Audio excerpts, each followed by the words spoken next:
que ha coordinado desde 3 años el proyecto de Ecocuencas. Entonces, muchísimas gracias por la invitación a participar. Es un proyecto obviamente hermano, que tiene la misma fuente de financiamiento. Siempre hubo la recomendación por parte de la Unión Europea de llegar a la dicha sistematización de los resultados obtenidos en cada proyecto. Es una buena oportunidad de hacerlo hoy. Voy a ser sintético igual porque yo sé que hay muchas cosas que presentar del proyecto de zonas costeras, entonces la idea no es de invadir tampoco el espacio, pero de compartir básicamente lo que se ha podido hacer.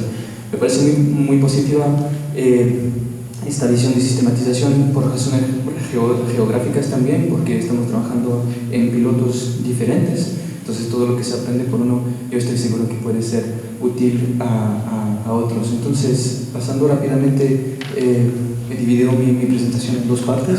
La primera son los antecedentes del proyecto y en segundo lugar voy a presentarles los avances por componente.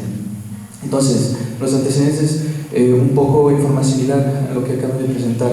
La herramienta de financiamiento de la Unión Europea es el programa Water-Clima. Ecocuencas es uno de los 3. El tercero proyecto ha sido mencionado, es el proyecto de Aguas Sin Fronteras. Entonces, el propósito central es bastante parecido. La diferencia quizás aquí es el enfoque. Siempre se habla de adaptación al cambio climático, pero estamos trabajando en el caso de Ecocuencas en la gestión de cuencas y no necesariamente en las partes costeras como tales, mientras han sido de alguna forma tratadas, pero con un enfoque que no era central.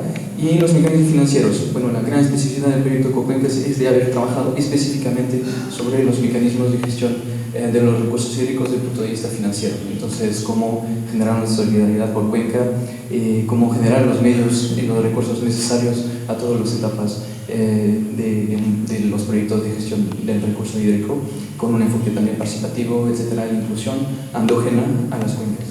Las fuentes de financiamiento del proyecto, 75% viene de la Unión Europea, el autofinanciamiento de los socios, obviamente, del 25% restante. El presupuesto global del proyecto es de 2.5 millones de euros. También con un enfoque, como en el caso del proyecto de zonas costeras, más bien de producción intelectual de estudios. También mencionar eso porque en el tercer proyecto de Aguas Sin Fronteras fueron más obras. El calendario, entonces, como estaba diciendo, 3 años. Nosotros hemos empezado en diciembre de 2014, entonces estamos a 10 días del cierre ahora. Básicamente para ubicar los pilotos en América Latina. Entonces, básicamente al momento del diseño, haciendo una forma un poco temática, lo que se ha querido es tener varias escalas de gestión. Entonces, que tengamos cuencas, microcuencas y un nivel nacional también de planificación, lo que nos ha permitido básicamente jugar con los niveles críticos de financiamiento de las cuencas. Entonces, la microcuenca se ubica en Colombia, es en el Valle de Aburrá, es una cuenca abastecedora en agua potable de la ciudad de Medellín.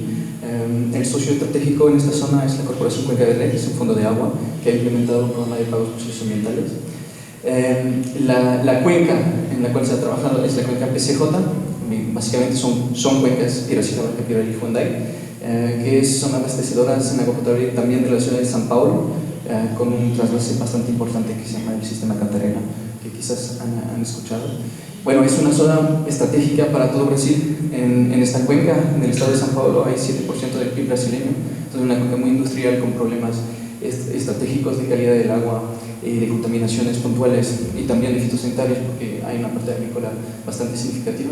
Entonces, tiene un concentrado muchos problemas de gestión clásicos del recurso hídrico, pero además, en términos cuantitativos, ha conocido al argelo del año 2010 hasta el año 2015 un periodo espectacular en términos de eventos críticos que tienen que ver con el cambio climático de forma muy probable, porque pasaron de una inundación cincuentenal a una sequía centenal en un año de cambio. Entonces ha sido muy interesante en términos de elecciones aprendidas cuantitativas, ¿no?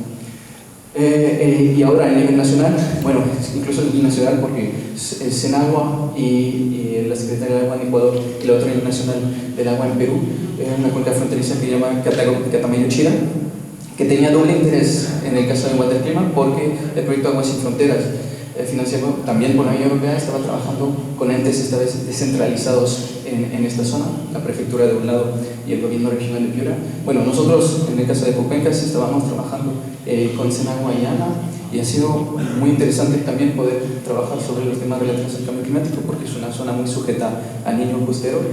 El año pasado ha sido un evento bastante dramático, entonces, infortunadamente, pero lleno igual de lecciones aprendidas. Voy a detallar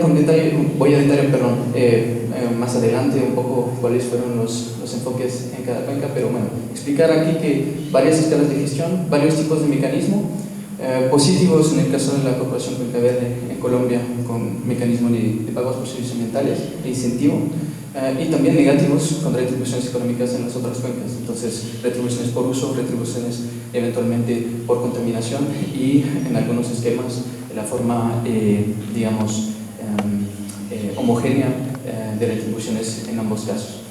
Una posibilidad de articulación con todos los pilares de la GIR, pero también en términos de diseño nos ha parecido bastante interesante que en cada cuenca tenemos un enfoque un poco diferente también del mecanismo financiero, que no se ubica en forma necesariamente, digamos, aislada del resto de los pilares de la GIR. Por ejemplo, la dimensión participativa, como estaba evocando, se han generado herramientas de participación como Consejo de Cuenca, que ha sido creado en el marco del proyecto en Ecuador, por ejemplo, sistema de información en la zona fronteriza entre Ecuador y Perú, también en el caso brasileño, que ha sido un pilar bastante importante, articulación con la planificación local. En el caso de Cuenca Verde es un ejemplo bastante interesante de cómo una acción sectorial puede integrarse en una gestión más integral. Bueno, en el caso europeo, obviamente es un proyecto de comparto de experiencias, entonces también hubieron socios europeos, la Oficina Internacional del Agua, obviamente por la cual estoy trabajando, pero también el Instituto Ecologic alemán, que ha trabajado en la parte teórica de los mecanismos financieros, la consultoría Ascanit en Francia, que ha coordinado los proyectos pilotos, y unas cuencas asociadas, cuencas europeas, la Confederación del Júcar en España, el río Arno en Italia, y la Oficina del Agua de Guyana Francesa, bueno, que ha permitido también tener una visión muy horizontal, entonces aprender de los casos latinoamericanos y también que los casos europeos podrían ser fuentes interesantes de lecciones aprendidas. El proyecto ha tenido básicamente 4 componentes. Una vez más trato de ser un poco sintético, como el caso del proyecto Zonas Costeras hay muchas ramificaciones, pero para tener los ejes más importantes, básicamente el primer producto en cada cuenca ha sido una evaluación participativa de la situación inicial, entonces un trabajo de diagnóstico con un enfoque un poco nuevo y recopilando la información que ya existía obviamente en las cuencas. La idea no era de inventar el agua tibia, pero bien de ubicar la información donde se encontraba y poder llegar a una orientación del proyecto desde el inicio que sea lo más pertinente posible. La segunda parte el segundo componente ha sido más teórico, entonces los mecanismos financieros en su dimensión más, digamos, de literatura, de producción intelectual, y la tercer componente, a la luz de esta teoría y considerando las herramientas que habían sido recopiladas en el componente 1, llegar a implementar nuevas herramientas financieras. Ha sido bastante interesante porque ha permitido dar una visión de laboratorio y no perder la visión de colaboración que tenía que existir en todas las cuencas. Entonces, con estos ejes bastante fijos, ha permitido expresarse, yo creo, bastante bien a todos los socios con nivel de apropiación muy alto, pero también ha permitido seguir una lógica que era común a cada piloto. Entonces, ya les he presentado las cuencas. Y el cuarto componente es difusión de resultados, capacitación, formación en forma comparable al proyecto de zonas costeras. Entonces vamos a ver los componentes. Básicamente los diagnósticos en el marco del componente 1 han seguido 3 partes. Obviamente habían diferencias locales en cada cuenca, pero en general se ha trabajado sobre el marco legal y reglamentario, entonces cómo funciona la gestión de recursos hídricos en cada cuenca. Segundo lugar, cuál fue el impacto esperado del cambio climático sobre esta gestión de recursos hídricos, con unos elementos críticos y brechas de gobernanza, etcétera, que podrían ser complicadas, digamos, por el hecho del cambio climático. Y el tercer eje de estudio ha sido los mecanismos financieros en su estado actual y con una parte de recomendación. Entonces, a seguir esta lógica del proyecto, a través de este diagnóstico inicial en cada cuenca, se ha permitido llegar a recomendaciones que fueron directamente retomadas al momento de generar el componente 3 de los proyectos pilotos en sí. Bueno, básicamente, si quieren tener acceso a estos documentos, será con mucho gusto que les pondremos disponible con los enlaces correspondientes. Hay un sitio web de Ecocuencas, ponen Ecocuencas por internet y pueden encontrar esta documentación. El componente 2, más teórico esta vez, entonces, como les decía, ha tratado ahí de sintetizar un poco la literatura en forma práctica, igual, o sea, la idea no era tampoco de tener una sumatoria de información que no fuese operativa, para que sea directamente implementable en el marco del proyecto. Entonces tenemos una guía de implementación de mecanismos financieros distributivos en la gestión de cuencas. Lo siento que no tenga muchos ejemplares hoy, por tema de viajes es un poco complicado, pero una vez más en versión numérica son disponibles. La OCDE, que es asociada al proyecto, ha producido también una sumatoria bastante interesante sobre los temas del principio contaminador-pagador, del cual ha jugado un papel teórico siempre muy fuerte en la OCDE, y también los pagos por servicios ambientales a este nivel teórico. Entonces tenemos una recopilación bastante interesante y una base de trabajo que ha sido directamente relacionada al marco del proyecto. De hecho, Ecologic, una vez que ha podido realizar esta guía, siempre ha tratado de retroalimentarla con la actividad del componente 3. Entonces, las misiones que se han realizado en el marco de la parte teórica siempre han sido conectados con la parte práctica, lo que para nosotros es una satisfacción porque no es tan obvio a veces en el marco de este tipo de proyectos. Bueno, el componente 3 ahora, los proyectos pilotos. Entonces, para detallar un poco más los mecanismos que han sido implementados, hemos tenido que cumplir obviamente con los marcos regulatorios y legales de cada país. La idea era de llegar a unos resultados lo más coherentes posibles con el enfoque del proyecto. Entonces, obviamente el cambio climático aquí llega a ser una oportunidad para implementar los mecanismos, pero los mecanismos son pertinentes incluso sin cambio climático. Entonces, que esta seguridad financiera pueda existir en las cuencas es una respuesta estructural que viene a ser más relevante en el caso del cambio climático. Entonces, obviamente los dos enfoques del proyecto vienen a encontrarse desde este punto de vista, y la verdad es que se ha encontrado en cada cuenca piloto que, desde el punto de vista retórico, sí, el cambio climático es un efecto bastante interesante de motivación y de estimulación. Entonces, por ejemplo, el niño costero, en el caso peruano, ha sido, digamos, muy importante en términos de movilización mediática, y tenemos un evento el fin de esta semana en el cual se va a hablar de retribuciones económicas. Se esperaba que se haga, pero a este tamaño y con esta, digamos, mediatización, los cambios legales llegan a un punto bastante interesante, yo creo, para el proyecto. Bueno, los métodos de gestión y medidas variadas en contexto de adaptación. Obviamente no solamente la parte financiera ha sido tratada, pero también la relación con la planificación. Entonces, cómo tener una planificación de gestión del recurso hídrico que sea la más, digamos, adecuada a la realidad de los medios. No significa que no se tiene que ser ambicioso, pero a veces hacerlo demasiado puede generar una insatisfacción con respecto a la planificación y deslegitima la participación que la ha llevado a cabo. Entonces, eso ha sido un aspecto clave. Ahora voy a detallar cuenca por cuenca que se ha trabajado. En el caso peruano existen retribuciones económicas desde casi una década, retribuciones por uso y por vertimientos. Hubo una reforma bastante importante en el año 2012 y estamos en el seguimiento, digamos, de estas reformas con tres ejes claves que han sido trabajados sobre el tema de retribuciones. Primero, mejorar la eficiencia de recaudación. Bueno, el marco regulatorio es lo que es, funciona, pero el problema es que en su implementación puede llegar a unas deficiencias eventuales. Entonces, ¿cómo llegar a soluciones muy contextuales y adaptadas que permitirían recaudar mejor lo que la ley prevé que se recaude? Eso totalmente apropiado y generado por la misma ANA. Entonces, no fueron europeos que dijeron tienen que hacer así, no. Es la propia ANA que ha realizado estos estudios, eventualmente externalizado a nivel local, pero para llegar a unos resultados que sean más coherentes con la realidad local. También, una otra cosa, pasando rápido, ampliar la base de los contribuyentes a las retribuciones. Bueno, considerando que se tiene que mejorar la eficiencia de recaudación, también trabajar en la propia base de estas retribuciones. Entonces, es un cambio, por el que conoce un poco el tema peruano, es un cambio fundamental.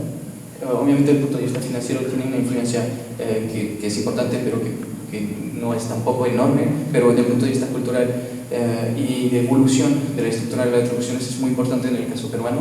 Es una diferenciación entre los grandes usuarios agrícolas y los más pequeños. Entonces se ha propuesto y se va a generar, porque los decretos supremos y resoluciones jefaturales correspondientes están tomando en cuenta este cambio con el evento que les mencioné antes, para que la retribución por uso en el caso agrícola pueda ser diferenciada según las categorías de usuario. También propuesta de retribuciones para nuevos usuarios en las zonas costeras, entonces tiene que ver con su proyecto a ustedes, en particular los usuarios de transformación de la industria pesquera.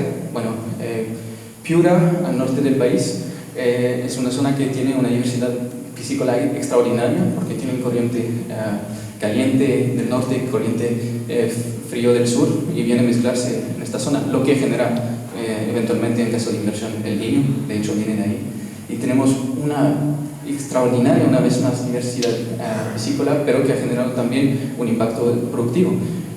Hay mucha pesca, y esta pesca puede ser objeto de transformación para exportación. Entonces estas industrias están contaminando en las zonas costeras y no estaban sujetas a la retribución por vertimiento. Entonces una de las propuestas del proyecto, que va a ser escalada a nivel nacional, ha sido esta, con un factor muy implementable una vez más en la ley peruana, y que realmente tiene este impacto directo en términos de recaudación para financiar la gestión de recursos hídricos en el país. Es un sector que genera bastante utilidades y que no contribuye tanto desde el punto de vista económico, que sí lo va a hacer por un tema de entendimiento también.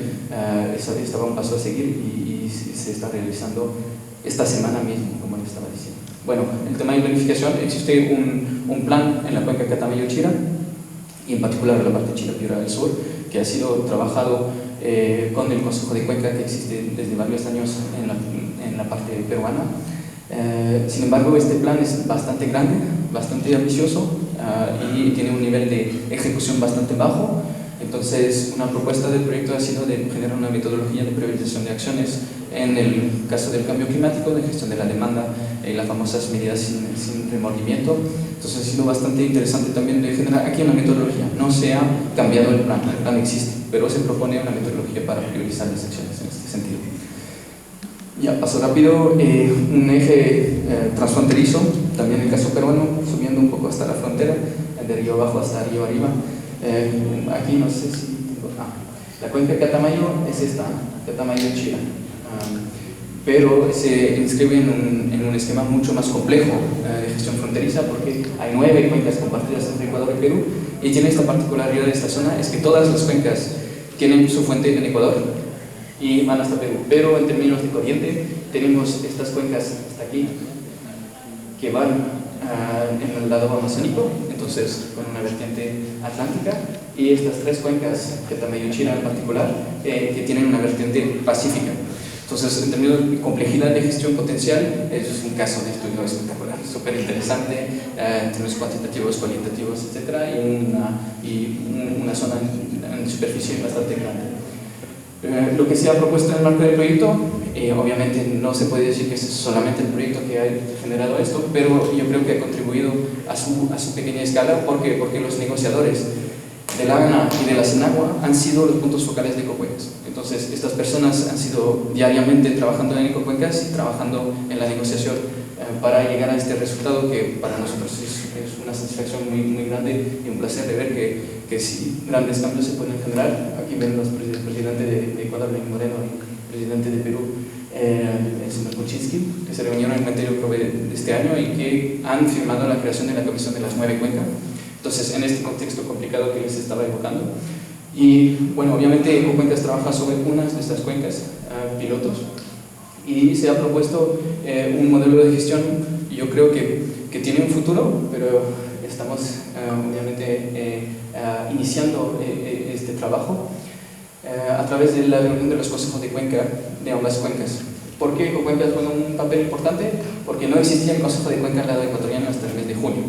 Entonces, este Consejo de Cuenca ha podido encontrar el Consejo de Cuenca peruano en marco de Cuencas, y los mismos negociadores que aparecen acá, pequeños, no sé si les pueden ver, el señor Adolfo Toledo, que ha sido el punto focal de Ecocuencas en Perú, y atrás tenemos el viceministro de Ecuador, y José Serrano, que ha gestionado el proyecto del lado ecuatoriano, que directamente se han sentado para negociar la creación de esta comisión.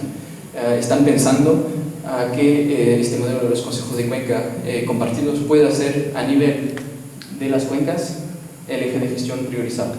Va a existir una comisión binacional de las 9 cuencas en la cual se reúnen las autoridades y desde el punto de vista operacional un nivel de participación bastante importante de la sociedad civil.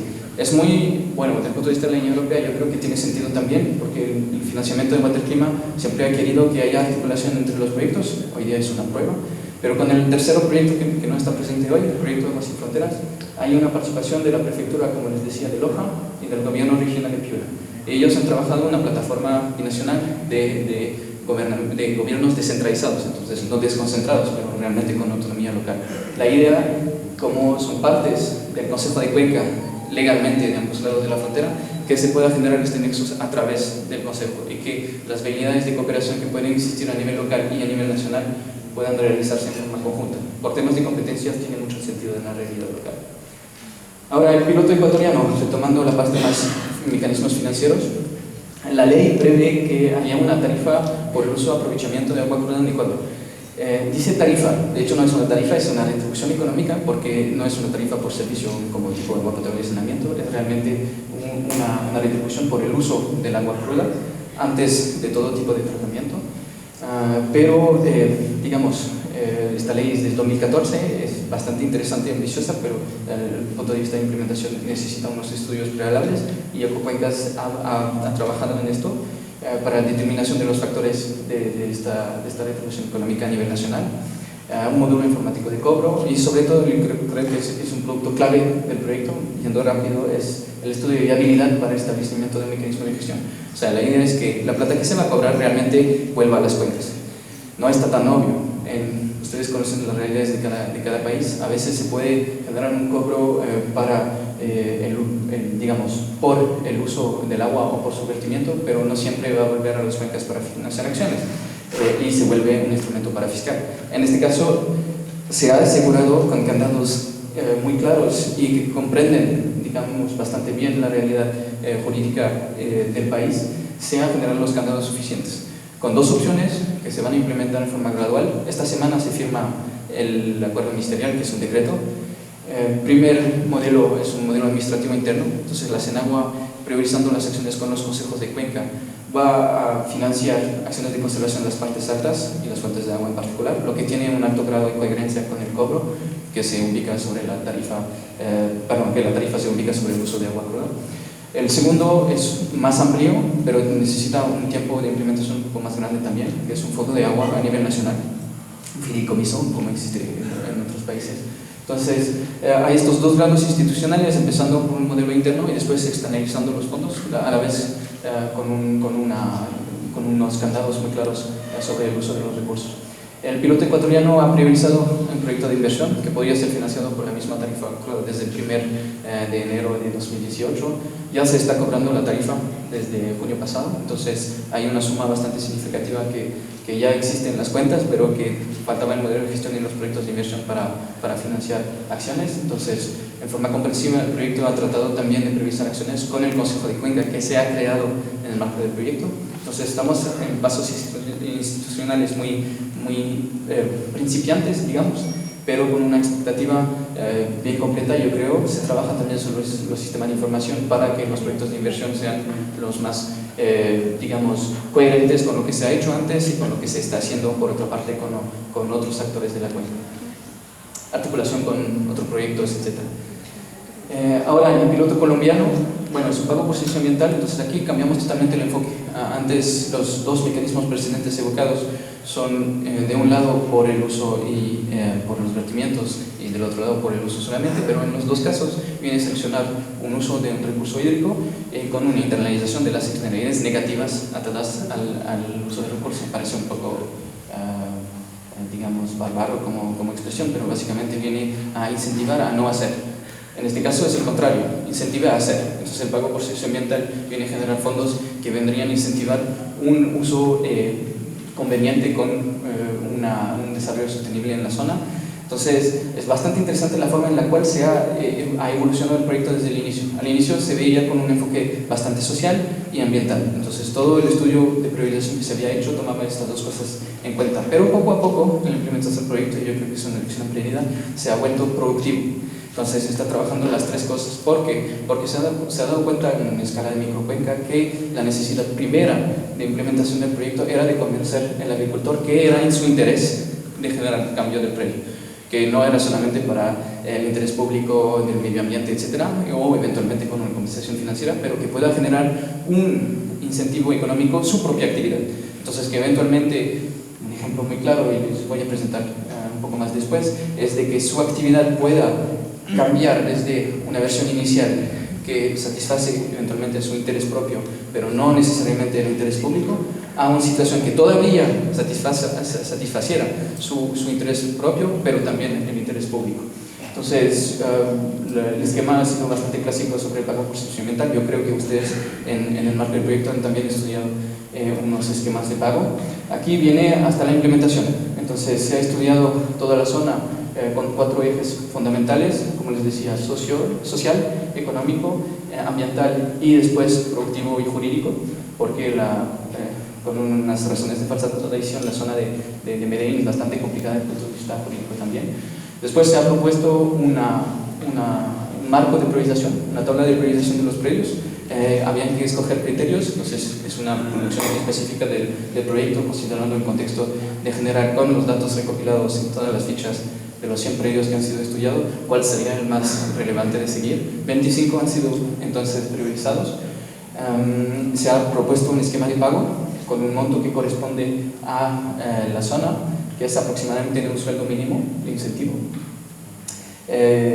Una estructuración de un esquema en línea para que se pueda directamente llegar a pagar las familias que han sido seleccionadas.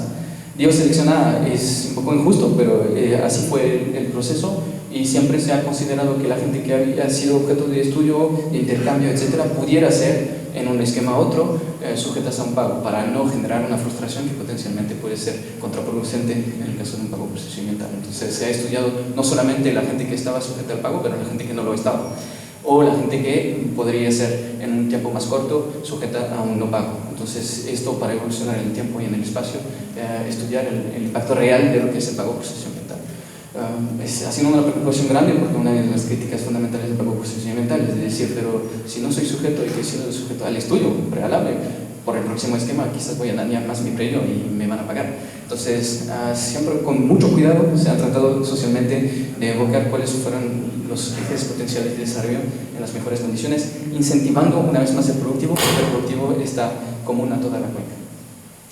Agrego que en el caso colombiano la legislación es muy particular y hay muchos esfuerzos de pagos procedimentales que se están generando. Entonces se ha tratado también de homogeneizar lo que se estaba haciendo con otros actores, las corporaciones ambientales, que son instituciones públicas que están operando también en las zonas, para que haya un nivel común de pago, para que no haya diferencia, porque si no se genera un mercado potencial. Y yo creo que es un tema sobre el cual podemos intercambiar hoy, en la base de lo cual ustedes han estudiado los pagos procedimentales también. Seguimiento, monitoreo, ver el impacto una vez que se realiza el pago, si están generando un cambio o no. Es difícil tener resultados concretos, siendo sinceros, porque el pago es de un año, pero lo que se ha propuesto es de tener unas alternativas a mediano plazo, paso rápido sobre la zona, y que a través de un pago se genera una inversión. Entonces, retomando el paso productivo que les evocaba antes, más que dar un pago mensual que se pararía en un año, en 5 años, en 10 años, generar una coinversión con el propietario del predio. Yo creo que es una innovación bastante interesante del proyecto, que permite escalar el pago a más tiempo. Entonces, ¿cómo genero eventualmente unas utilidades mayores o yo bajo los costos de producción del predio asociado? Estoy generando un pago, de hecho, en naturaleza a 10 años. Entonces, son las varias opciones que se han propuesto: panel solar, mejoramiento genético, proyectos piscícolas, unidades móviles de ordeño. Es así de simple. Pero ¿cómo genera una utilidad mayor para el predio? De hecho, eso sigue más que el tiempo de implementación del pago por servicio ambiental en sí. Entonces, con $100 de inversión estoy generando utilidades por 10 años, y eso puede ser, si lo calculamos bien, el objeto del pago en sí. Entonces, esta coinversión, y además que tiene por el propietario una posibilidad de expansión bastante interesante. En el piloto brasileño ahora, bueno, fueron 4 ejes que han sido trabajados. Un eje de planificación, básicamente es la cuenca en la cual el trabajo participativo, el trabajo de financiamiento también de la propia cuenca por sus medios era el más avanzado al inicio del proyecto. Entonces, como ustedes quizás saben, la ley de Brasil es de 1997, están festejando los 20 años. Está el recurso hídrico, prevé Consejo de Cuenca, prevé unas retribuciones económicas por uso, vertimiento, etc. Y bueno, en este caso bastante estructurado desde el punto de vista legal. El caso de PCJ era el más avanzado, uno de los más avanzados brasileños. Entonces han implementado una ley que ya era bastante fuerte. La idea con las lecciones aprendidas eran sacar lo que ya se han sacado, para resumirlo así, recuperar un poco la experiencia en los 20 años y también proponer evoluciones a mediano plazo. Como les decía, en el caso del cambio climático, para ellos ha sido un golpe fuerte. Entonces, la planificación de 2010 para ellos ha sido totalmente, vuelta obsoleta por los datos que han llegado después. Entonces, es bastante interesante de ver que la planificación hídrica a veces tiene que enfrentar el propio cambio climático en su proceso.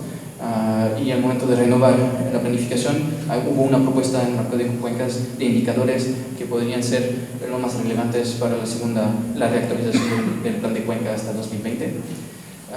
Estrategias financieras, pasando rápido, bueno, ahí no es tanto el problema no es tanto la retribución por vertimiento, el tipo de actor, etcétera, pero más sus parámetros, como ampliar la base retributiva con nuevos parámetros de vertimiento, en particular en el caso del fósforo. Integración del sistema de información sobre el tema financiero, pero también el tema de gestión de recurso hídrico. La agencia de las cuencas PCJ, que es socio estratégico en la cuenca, tiene una competencia de planificación y de cobranza. Entonces, para nosotros y para todo el proyecto ha sido una fuente de aprendizaje bastante interesante por el paso atrás que están capaces de dar en una zona complejísima, donde el agua se va por 30% a otra cuenca, que es la cuenca de Sao Paulo, y tienen enfrentamientos de gestión bastante fuertes a nivel local. Se ha propuesto también una cosa que no ha sido tanto evocada, yo creo, hasta ahora, hoy, pero probablemente más tarde, la relación entre el ente planificador y el dueño de obra. No está tan obvio a veces de generar una apropiación por los dueños de obra si no fuesen bien escuchados desde el inicio, o quizás no hubiesen estado escuchados, pero en el tiempo de la planificación y en el tiempo de su implementación podemos generar unos cambios bastante fuertes con las competencias locales. Entonces, eventualmente el dueño de obra ha cambiado y su prioridad no es la misma. Entonces, deslegitima todo el proceso de gestión integral de su planificación. En el caso del proyecto PCJ y este piloto se ha estudiado en detalle esta parte para generar una buena ida y vuelta en la implementación misma de la planificación entre los actores locales y los entes planificadores por cuenca. Última cosa súper importante, no sé si tendrán que enfrentar esto en el marco de sus pilotos propios, pero cuando se ha establecido el esquema en el estado de São Paulo, el esquema de pago, no se había considerado la inflación. Aparece en detalle, pero es una lección aprendida clave, es que han perdido 30% de retribución, realmente no por una bajada de eficiencia de recaudación, pero porque la moneda había perdido su competitividad. Entonces, una propuesta bastante sencilla, pero que va a generar muchos cambios para la agencia PCJ, ha sido de indexar la retribución a la inflación. Bueno, el componente 4, ahí rapidísimo, unas herramientas de difusión, el sitio web, tenemos videos también, unas guías, manuales. Bueno, paso rápido. Cada cuenca ha producido su propia compilación de los resultados del proyecto. Tuvimos eventos locales, eventos internacionales también, en los cuales se ha tratado de difundir un poco los avances del proyecto.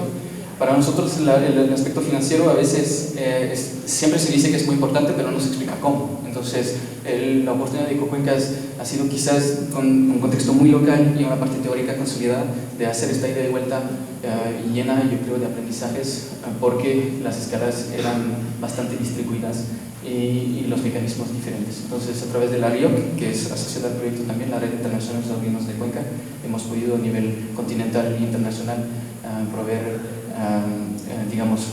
las lecciones aprendidas del proyecto. Un evento también sobre el tema del género, porque la visión un poco inclusiva de participación, que es necesariamente atada a toda estrategia financiera. Si la gente no está escuchada, la gente no va a querer pagar. Si la gente no ve que la plata que se está cobrando realmente va a financiar acciones, la gente no va a querer pagar. Y si ve que tiene un plan que está totalmente desconectado del cobro, además va a deslegitimar el plan y el pago en sí. Entonces, a través del enfoque de género y una alianza con Aguas Sin Fronteras hemos podido realizar un evento bonito en el año pasado. Bueno, los pasos siguientes, entonces estoy muy feliz de estar con ustedes para socializar los productos. Lo hemos hecho también con Aguas Sin Fronteras para mostrar un poco que hay una voluntad de articulación fuerte. Les decía que es estratégica la zona de Catamayo-Chira como piloto de la Gran Comisión.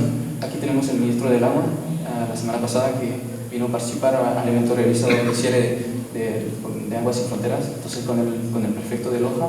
Esta alianza para nosotros es la clave del futuro en la zona de Catamayo-Chira y para la Unión Europea también.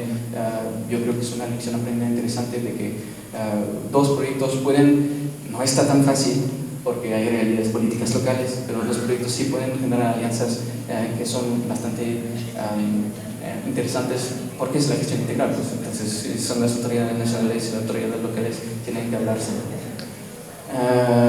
Bueno, nuestro cierre tuvo lugar en Brasil, en la oportunidad de la ENCOP de este año. La ENCOP es la reunión de los consejos de cuenca brasileños, entonces hay bastante consejero de 2.000 personas, ¿no? Entonces nos ha dado una visibilidad interesante y también para recopilar nosotros unas lecciones aprendidas.